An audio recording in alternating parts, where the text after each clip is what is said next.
ಇದು ನನ್ನೆ ಬಂದು ಈ ಮುನ್ಸಿಪಾಲಿಟಿಯಲ್ಲಿ ಏನ್ ಮಾಡ್ತಾರೆ ಅಂದ್ರೆ ಸ್ಟ್ರೀಟ್ ವೆಂಡರ್ ಆಲ್ರೆಡಿ ಇವರೇ ಪರ್ಮಿಷನ್ ಕೊಡ್ತಾರೆ. ಸ್ಟ್ರೀಟ್ ವೆಂಡರ್ಗೆ 10,000 ಲೋನ್ ಕೊಡ್ತಾರೆ. ಪಾಪ ಇಲ್ಲಿ ಸಿವಿಲ್ ಹಾಸ್ಪಿಟಲ್ ಎದುರು ಕಡೆಯಿಂದ ಹಂಗೆ ಒಂದು ಸ್ಟ್ರೀಟ್ ಅಲ್ಲಿ ಹಂಗೆ ಒಂದು ಬೀದಿ ಅಂಗಡಿ ಇಟ್ಕೊಂಡಿದ್ದಾರೆ. ಇವ್ರು ಇಮಿಡಿಯೇಟ್ ಆಗಿ ಬಂದು ಖಾಲಿ ಮಾಡ್ತಾರೆ. ಲೆಟರ್ ಕೊಡ್ತೀನಿ ಹೇಳ್ತಾರೆ. ಲೆಟರ್ ಕೊಟ್ಟಿದ್ರೆ ಏನ್ ಅವ್ರಿಗೆ ಪ್ರಾಬ್ಲಮ್ ಆಯ್ತು, DC ಆರ್ಡರ್ ಹೇಳ್ತಾರೆ. DC ಸರ್ ಆರ್ಡರ್ ಕೊಟ್ಟಿದ್ರೆ ಇವ್ ತೋರ್ಸ್ಬೇಕು ಬಂದು DC ಸರ್ ಆರ್ಡರ್ ಮಾಡಿದಾರೆ. ಇಲ್ಲಿ ಗೌರಿ ಅವರು ಏನ್ ಮಾಡ್ತಾರೆ ಬಂದು, ಅವ್ರು ಹೆಲ್ತ್ ಇನ್ಸ್ಪೆಕ್ಟರ್ ಅಲ್ಲ, ಅವರು ಹೆಲ್ತ್ ಇನ್ಸ್ಪೆಕ್ಟರ್ ಏನ್ ಮಾಡ್ತಾರೆ, ಇಮಿಡಿಯೇಟ್ ಆಗಿ ಬಂದು ಇವ್ರಿಗೆ ಏನೋ ಅವ್ರಿಗೆ ಅಡ್ಜಸ್ಟ್ಮೆಂಟ್ ಆಗಿಲ್ಲ ಅಂದ್ರೆ ತೆಗೆದು ಹಾಕ್ತಾರೆ, ರಿಮೂವ್ ಮಾಡ್ತಾರ. ಹಂಗಂದ್ರೆ ಸ್ಟ್ರೀಟ್ ವೆಂಡರ್ ಎಷ್ಟು ಜನ ಇದ್ದಾರೆ ಅವರೆಲ್ಲ ರಿಮೂವ್ ಮಾಡಕ್ಕೆ ಪಾಸಿಬಲ್ ಆಗುತ್ತಾ? ಪಾಯಿಂಟ್ 1. ಇಲ್ಲಿ ಏನಾಗುತ್ತೆ ಅಂದ್ರೆ ಬ್ಲೀಚಿಂಗ್ ಪೌಡರ್ ಒಂದು ಇದೆ ಇಲ್ಲಿ KGF ಈ ಮುನ್ಸಿಪಾಲಿಟಿ ಬ್ಲೀಚಿಂಗ್ ಪೌಡರ್ ಪರ್ಚೇಸ್ ಮಾಡ್ತಾರೆ. ಎಷ್ಟೋ ಪರ್ಚೇಸ್ ಮಾಡ್ತಾರೆ, 80 rupees ಮಾಡ್ತಾರೆ. ಹೋಲ್ಸೇಲ್ ಎಷ್ಟು ಸಿಗುತ್ತೆ? 25-30. ಆಮೇಲೆ ಇಲ್ಲಿ ಮೂಂಗಿಲು ಒಂಥರ ಏನ್ ಅದಕ್ಕೇನ್ ಇರ್ತಾರೆ ಪರ್ಕೆ, ಎಷ್ಟು 800 rupees ಪರ್ಕೆ ಮೂಂಗಿಲು. ಎಷ್ಟು? 800 rupees. ಅದು ನಾರ್ಮಲ್ ರೇಟ್ ಎಷ್ಟಿರುತ್ತೆ? DC ಸರ್ಗೆ ಗೊತ್ತಾಗ್ಬೇಕು, ಇಲ್ಲಿ ಮಾಡ್ತಾರದು ಇಲ್ಲಿಗೆಲ್ಲ ಅವ್ರಿಗೆ ಗೊತ್ತಾಗ್ಬೇಕು. ನಾರ್ಮಲ್ ಪರ್ಕೆ ಎಷ್ಟಾಗುತ್ತೆ? 300 rupees. KGF ಅಲ್ಲಿ ಒಂದೇ ಒಂದು ಟಾಯ್ಲೆಟ್ಗೆ ಏನಾದ್ರು ಫೆನೈಲ್ ಹಾಕ್ತಾರಾ? ಇಲ್ಲಿ ಪಕ್ಕದಲ್ಲಿರೋ ಟಾಯ್ಲೆಟ್ ಫೆನೈಲ್ ಹಾಕ್ತಾರಾ? ಏನೋ ಬ್ಲೀಚಿಂಗ್ ಪೌಡರ್ ಹಾಕ್ತಾರೆ. ಎವ್ರಿ ಮಂತ್ ಬಿಲ್ ಆಗುತ್ತೆ, ಕಂಪಲ್ಸರಿ ಬಿಲ್ ಆಗುತ್ತೆ. 1 ಲಕ್ಷ 2 ಲಕ್ಷ ಬಿನಾಮಿ ಬಿಲ್ ಹತ್ರ ಮಾಡ್ತಾರೆ. ಕೆಲವರಿಗೆ ತುಂಬಾ ಜನ ಹೊರಡಿದ್ದಾರೆ, ಬಿನಾಮಿ ಬಿಲ್ ಹತ್ರ ಮಾಡ್ಕೊಂಡು ಕೆಲವರು ಹೊರಡಿದ್ದಾರೆ. ಇದು ಕೇಳಕ್ಕೆ ಬಂದ್ರೆ ಪಾಪ ಅವ್ರು ಬಡವ ಜನ ಬೀದಿಯಲ್ಲಿ ಕೆಲಸ ಮಾಡ್ಕೊಂಡು ಹೋಗ್ತಾರೆ. ಅವ್ರು ನೀವು ರಿಮೂವ್ ಮಾಡಿದ್ರೆ ಯಾವ ರೀತಿಯಲ್ಲಿ ನ್ಯಾಯ ಅದೇ? ಏನ್ ಕಾರಣ ಅದೇ ರಿಮೂವ್ ಮಾಡಕ್ಕೆ? ಏನು ಅವ್ರು ಡಿಸ್ಟರ್ಬ್ ಮಾಡ್ತಾ ಇದಾರ? ಅವ್ರು ಪಾಪ ಹೊಟ್ಟೆ ಪಾಡ್ಗೆ ಅಂಗಡಿ ಇಟ್ಟಿದ್ದಾರೆ.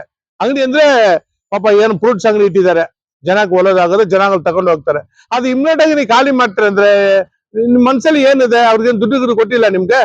ನಮ್ಗೆಲ್ಲ ಪಬ್ಲಿಕ್ ನಮ್ಮ ಅನುಮಾನ ಬರುತ್ತಲ್ಲ, ಪಬ್ಲಿಕ್ ಎಲ್ಲ ಹಂಗೆ ಕೇಳ್ತಾರೆ, ಅನುಮಾನ ಬರುತ್ತಲ್ಲ. ಇನ್ಸ್ಪೆಕ್ಟರ್ ಏನ್ ಹೇಳ್ಬೇಕು, ಪಬ್ಲಿಕ್ ಏನಾದ್ರು ಕಂಪ್ಲೇಂಟ್ ಕೊಟ್ಟಿದ್ರೆ ಡಿಸ್ಟರ್ಬ್ ಆಗಿದ್ರೆ ಪ್ರಾಬ್ಲಮ್ ಆಗುತ್ತೆ. ಅವ್ರು ಡಿಸ್ಟರ್ಬ್ ಮಾಡಲ್ಲ, ಏನಲ್ಲ. ಅವ್ರು ಎಲ್ಲೇ ಒಂದು ಸೈಡ್ ಅಲ್ಲಿ ಇದ್ದಾರೆ. ಎಲ್ಲಾ ಕಡೆ ಇವನಿಗೆ ಎಲ್ಲಿ ಒಂದು ಸೋತ್ರ ಕಾಣಿಸ್ತದೆ. ಸೈಡ್ ಅಲ್ಲಿ ಇದ್ರೆ ಬಿಸ್ನೆಸ್ KGF ಅಲ್ಲಿ ಒಳ್ಳೆ ಬಿಸ್ನೆಸ್ ಆಗುತ್ತೆ. ಆ ಬಿಸ್ನೆಸ್ ಒಳ್ಳೇದಾಗತ್ತಲ್ಲ, ಅದನ್ನ ರಿಮೂವ್ ಮಾಡಿಬಿಟ್ರೆ ಎಲ್ಲಿ ಹೋಗ್ಬಿಟ್ಟು ತಗೊಳ್ತಾರೆ? ಈ ತಗೊಳಕ್ಕೆ ಏನು ನಿಮ್ಗೆ ಅಧಿಕಾರ ಇದೆ? ಓಕೆ, ನಿಮ್ DC ಆರ್ಡರ್ ಕೊಡಿ, DC ಕಾಪಿ ತೋರಿಸ್ಬೇಕಲ್ಲ. ಇಷ್ಟೆಲ್ಲ ಇಲ್ಲಿಗಲ್ ಮಾಡ್ಕೊಂಡಿದಿರಲ್ಲ ನೀವು, ಇದೆಲ್ಲ ನಿಮ್ಮ DC ಸರ್ ಗೊತ್ತಾಗುತ್ತಲ್ಲ, ನಮ್ಗೆ ಐಡಿಯಾ ಇಲ್ಲ. ನಾರ್ಮಲ್ ಪರ್ಕೆ ಮೂಂಗಿಲ್ ಪರ್ಕೆ ಒಂದು ಹೇಳ್ತಾರೆ 800 rupees ಪರ್ಚೇಸ್ ಮಾಡ್ತಾರೆ ಇವರು. ಮಾಸ್ಕ್ ಎಷ್ಟು? 75 rupees ಒಂದು ಮಾಸ್ಕ್ ಇವ್ರು ಪರ್ಚೇಸ್ ಮಾಡೋದು. ನೀ ಎಲ್ಲಿಯಾದ್ರೂ ಹೋಗ್ಬಿಟ್ಟು ಆಚೆ ಕಡೆ ಕೇಳಿ, 15 rupees ಕಡಿಮೆ ಇರುತ್ತೆ ಮಾಸ್ಕ್. ಹಂಗಂದ್ರೆ ಏನು ಸ್ಪೆಷಲ್ ಮಾಸ್ಕ್ ಮಾಡ್ತಾರ? ಯಾರಾದ್ರೂ ಒಬ್ರು ಕೊಟ್ಟಿದಾರಾ? ಬೂಟ್ ಒಬ್ರು ಕೊಟ್ಟಿದಾರಾ? ಕೈ ಕ್ಲೋಸ್ ಒಬ್ರು ಕೊಟ್ಟಿದಾರಾ? ಎಲ್ಲಿದೆ? ಯಾರಾದ್ರೂ ಒಂದು ಕಾರ್ಮಿಕರ ಹತ್ರ ನೋಡಿ ಏನಾದ್ರೂ ಒಂದು ಮಾಸ್ಕ್ ಇಟ್ಕೊಂಡಿದಾರಾ? ಏನಾದ್ರೂ ಇದೆಯಾ? ಇಲ್ಲ. ಬೀದಿ ಅಂಗಡಿ ತೆಗೆದು 101% ತಪ್ಪು. ಇದು ಇಮ್ಮಿಡಿಯೇಟ್ ಅವ್ರು ಪರ್ಮಿಷನ್ ಕೊಡ್ಬೇಕು, ಅವ್ರು ಹಾಕ್ಲೇಬೇಕು. ಯಾಕಂದ್ರೆ DC ಸರ್ ಹತ್ರ ನೀವೇನೋ DC ಸರ್ ಲೆಟರ್ ಕೊಟ್ಟಿದ್ರೆ ನಾವು DC ಸರ್ ಹತ್ರ ಹೋಗ್ತೀವಿ, ಅಪ್ರೋಚ್ ಮಾಡ್ತೀವಿ. ಬಡವರು ಅವ್ರ ಹೊಟ್ಟೆ ಪಾಡಿಗೆ ಏನೋ ಮಾಡ್ಕೊಂಡು ಹೋಗ್ತಾರೆ, ಅವ್ರಿಗೂ ತಗೊಂಡ್ಬಿಟ್ಟಿದ್ದಾರೆ. ಅಲ್ಲಿ ಬಂದು ನೀವು ಪ್ರಾಬ್ಲಮ್ ಕೊಡೋದು ಸರಿ ಇಲ್ಲ ಅಂದ್ರೆ ನನ್ನ ಮನ್ಸಿಗೆ ಬರ್ತಾ ಇದೆ. ನಾವು ಹ್ಯೂಮನ್ ರೈಟ್ಸ್ ಕಡೆಯಿಂದ ಕಂಪ್ಲೇಂಟ್ ನಮ್ಮ ಹತ್ರ ರಿಸೀವ್ ಮಾಡ್ಕೊಂಡಿದೀವಿ. 101% ಇದ್ರ ಬಗ್ಗೆ DC ಸರ್ ಹತ್ರ ಮಾತಾಡ್ತೀವಿ. ಅವ್ರಿಗೆ ಹೇಗೇನು ಅವ್ರಿಗೆ ಆ ಜಾಗದಲ್ಲಿ ಅಂಗಡಿ ಇಡಬೇಕು ಅವರು. ನನ್ನ ಮುಖಾಂತರ ಕೇಳ್ತಾ ಇದೀವಿ. பெரியவர்களே, தங்க வயலு காணாம போய் சிட்டிதன் சேர்ந்துக்கிறாரு. 15 வருஷம் ஆச்சு.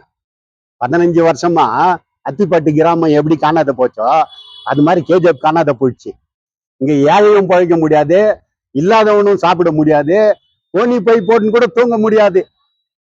அந்த நிலைக்கு இந்த முனிசிபாலிட்டி இருக்குது இன்னைக்கு. ஏன் இதை சொல்றேன்னா, என் தலைவன் பக்த வச்சுலும் அந்த தலைவன் இல்லாதனால இந்த ஊர் இந்த நிலைமை. கேட்கறதுக்கு ஆள் இல்ல. எதிர்கட்சி தலைவருங்க கூட என்ன பண்றாங்கன்னே தெரியல. ஏழைங்களுக்கு இல்லாத தலைவருங்க அப்புறம் வந்து என்ன பிரயோஜனம்? ஏழைக்கு தான் ஏழைங்க காப்பாத்துவாங்க. அதனால இந்த முனிசிபாலிட்டி என்னன்னாக்கா, இவரு தொடப்பத்தை பத்தி எல்லாம் பேசினாரு, அது உண்மை. இதுவரையிலும் வந்து ஃபர்ஸ்ட் கிளாஸ்ல வந்து ஒரு வண்டி போக முடியறது இல்ல. மார்க் போட்டீங்க, இடிச்சிங்களா? உரிகாம்பேட்டில் ரோட்ல வண்டியே போக முடியாது, கிளீன் பண்றீங்களா? இந்த பணம் விற்கிறதுனால மட்டும் உங்களுக்கு என்ன வந்துருது? 10 இடத்துல ஃபைனான்ஸ் வாங்கிட்டுக்கிறான். அந்த பணம் விற்கிறவன் ஃபைனான்ஸ் கட்டணும், பசங்களை படிக்க வைக்கணும், அவங்களுக்கு சாப்பாடு போடணும், அவனும் சாப்பிடணும். ராத்திரில மாடு சாப்பிடுதா ஆடு சாப்பிடுதான்னு காத்துனுக்கு ஒரு ஆளுக்கு சம்பளம் கொடுக்கணும். இவ்வளவு ஏழைங்க போயிட்டு நிக்கிறது. ஏழைங்களுக்காகத்தான் முனிசிபாலிட்டிக்கு இருக்கு, ஏழைக்காகத்தான் ஊருக்கு இருக்கு, ஏழைக்காகத்தான் தலைவருங்க இருக்குது. யாருமே வர்றது இல்லைன்னா அப்ப இந்த ஊர்ல இருந்து என்ன பிரயோஜனம்? நம்ம இன்னைக்கு சொர்ணா ட்ரெயின் இல்லைன்னா அங்க சோறு இல்ல. காலையில 4 மணிக்கு போய் ராத்திரி 12 மணிக்கு வரான். இங்க ஒரு வேலை இல்ல, வெட்டி இல்ல. ஏன் இந்த அதிகாரத்துல இருக்கிறாங்களே ரூபா அம்மா அவர்கள் கூட இந்த ஏழைங்களுக்கு ஏன் கடை எடுத்து? அம்மா கேளுங்க, நீங்க கூட ஏழைங்க ஓட்டெல்லாம் வாங்குனீங்க, கேஜேப்ப போச்சு. உங்களை நான் திட்டுறதுக்கு வரல, உங்ககிட்ட பதவிக்கு இது, அதனால கேக்குறேன். நான் கேட்கறேன், யார் கேட்கறது? உன்ன அம்மா கூட வந்து இதுக்கு தலையிடணும், தலையிட்டு இந்த கடையை திருப்பி போட வைக்கணும், போட வச்சு அவங்கள பொழிக்க வைக்கணும். ஏன்னு கேட்டா முனிசிபாலிட்டின்னு சொன்னாவே அது பக்த வச்சலம். முனிசிபாலிட்டியில பக்த வச்சலம் அண்ணன் இருக்கும் போது இது கல்யாண வீடு, இப்ப சாவு வீடு. யாரு உள்ள போனாலும் ஒரு டேபிள் உள்ள யார் யாரு உக்காந்துக்கிறாங்க, அவங்க யாரு என்ன தெரியாது. அந்த நிலைமை இருக்குது. கேஜேபி என்ன ஆச்சு? கேஜேபில ஜெயிச்சவங்க என்ன ஆனாங்க? கேஜேபில வந்து வாழ்ந்தவங்க என்ன ஆனாங்க? இப்ப ஒண்ணுமே இல்ல, சாப்பாட்டுக்கு வழி இல்ல. இன்னைக்கு அவங்க எல்லாம் அழுந்துங்கிறாங்க. சில பேர் பைனான்ஸ் வாங்கின்னு ஊரை விட்டு ஓடிடுறாங்க. அவங்க குடும்பம் என்ன ஆகுறது? சொல்றானுங்க கௌரி அம்மா சொன்னாங்க கடை வச்சேன்னு. அப்ப கேஜேபில இருக்கிறவனுக்கு கௌரி அம்மா தெரியாதா? சென்னையில இருந்து வரவனுக்கு கௌரி அம்மா தருது. அதனால வந்து இதெல்லாம் வந்து ரொம்ப தப்பு. கேஜேபில வாழணும், கேஜேபில வாழறதுக்கு வழி பண்ணணும்.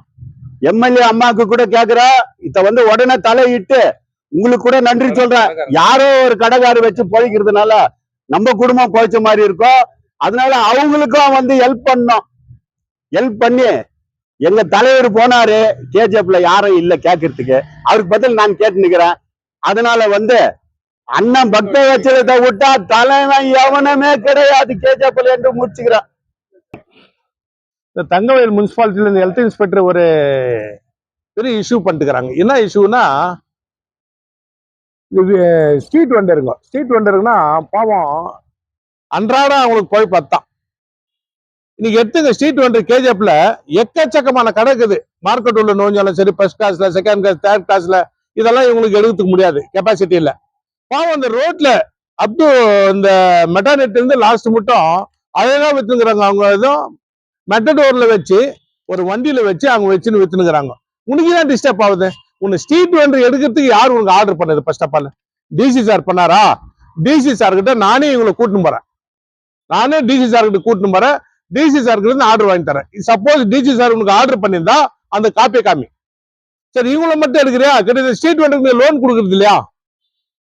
ஸ்ட்ரீட் வெண்டருக்கு அந்த லோன் கேன்சல் பண்றேன், அவங்களுக்கு ஃப்ரீயா பண்றேன், ஃப்ரீ ஸ்கீம். எதுவுமே அவங்க கட்டக்கூடாது. ஸ்ட்ரீட் வெண்டருக்கு கொடுக்குற எந்த பேஸ்ல நீ எடுக்கிற? இதுதான் நியாயம். இது அநியாயம் இல்லையா? முனிசிபாலிட்டியில இருக்கிற கமிஷனர் கேட்க முடியாதா? புதுசா வந்து கமிஷனர்ன்றாரு. ஹெல்த் இன்ஸ்பெக்டர் மேல 100% நான் ஆக்ஷன் எடுப்பேன். ஏன்னா street vendor single street vendor மட்டும் எடுக்கல, அவங்க புட்பாத்ல கடை வச்சிருக்கிறாங்க. பாவம் கஷ்டப்பட்டு இன்னைக்கு இவருக்குறாரு, இவங்கிறாங்க, இவருக்காரு. நீ கஷ்டப்பட்டு 10-15 பேருக்கு டெய்லி ஒரு 10 பேர் பைனான்ஸ் வாங்கிட்டு கட்டுனுக்கிறவங்கள அவங்கள போய் நீ எடுக்கிறிய. முனிசிபாலிட்டியில என்ன சலுகை பண்ணிக்கிற? ஹெல்த் இன்ஸ்பெக்டர் ஆகிற நீ. ஒரு தொடப்பம், தமிழ்ல சொல்றேன், தொடப்பம், மூங்கில் தொடப்பம் 800 ரூபாய்க்கு வாங்குற நீ. அதோட ரேட் 80 ரூபாய் கொடுக்காது. நார்மல் தொடப்பம் 300 ரூபாய்க்கு வாங்குற, அதோட ரேட் எவ்வளவு இருக்கும்? 30 ரூபாய் இருக்காது, அட்லீஸ்ட் 50 ரூபாய் இருக்கும். இந்த கோல்மால் நடந்தது முனிசிபாலிட்டியில. பெனாயில் வேலைக்கு வாங்குற பெனால் நீ. மாஸ்க் எவ்வளவுக்கு வாங்குற? மாஸ்க் 75 ரூபாய்ன்ற மாஸ்க் ரேட் என்ன? நீ ஹைடெக் மாஸ்க் போடுறியா? நீங்க 10 ரூபாய் 15 ரூபாய் கொடுக்காது, நீ 75 ரூபாய்க்கு மாஸ்க் பர்ச்சேஸ் பண்ற. ப்ளீச்சிங் பவுடர் கிட்டத்தட்ட எந்த ஒரு கேஜிஎஃப்ல எந்த ஒரு டாய்லெட்டுக்கும் ப்ளீச்சிங் பவுடர் போட்டுக்கிறீங்களா? மாசம் பில் பண்றீங்க, மாசம் பில் ஆகுது, ஒரு மாசம் தவறாது பில் ஆகுது. இது டிசி சார் கவனத்துக்கு போதும் தெரியல. நான் இன்னைக்கே மெசேஜ் பண்றேன் டிசி சாருக்கு, இன்னைக்கு பண்றேன். ஏன்னா ஒரே ஒரு கேஜிஎஃப் சின்ன இடத்துல ப்ளீச்சிங் பவுடர் போடுறதுல, இவங்க டாய்லெட்டுக்கு பெனாயில் போடுறதுல.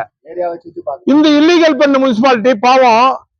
அப்பாவும் இங்க ஒரு டிசி சார் கூட பாக்கட்டும் எங்க வச்சுக்கிறாங்க. அவங்க எந்த மார்க்கெட்டை வந்து இப்ப டிஸ்டர்ப் பண்ணல, அந்த கடை ஓரத்துல. அந்த மாதிரி பார்த்தா பங்கார்பேட்டை முனிசிபாலிட்டி கூட டிசி சார் கண்ட்ரோல் தான். பங்கார்பேட்டை எங்க எடுத்துங்க, பங்கார்பேட்டை ஃபுல்லா மெயின் ரோடு எல்லாம் கடை தாங்குது. அது எடுத்துட்டாங்களா முனிசிபாலிட்டி, பங்கார்பேட்டை முனிசிபாலிட்டி?